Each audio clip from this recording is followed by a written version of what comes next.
Tim gabungan dari Kejaksaan menangkap anggota komplotan jaksa gadungan di sebuah hotel di wilayah Ciawi, Bogor, Jawa Barat.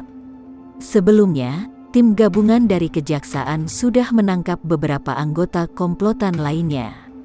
Pelaku yang diduga merupakan salah satu komplotan jaksa gadungan ini ditangkap petugas gabungan dari Kejaksaan Agung, Kajati Jawa Barat, Kajari Depok, dan Cibinong di salah satu hotel bintang 5 di kawasan Ciawi, Bogor, Jawa Barat.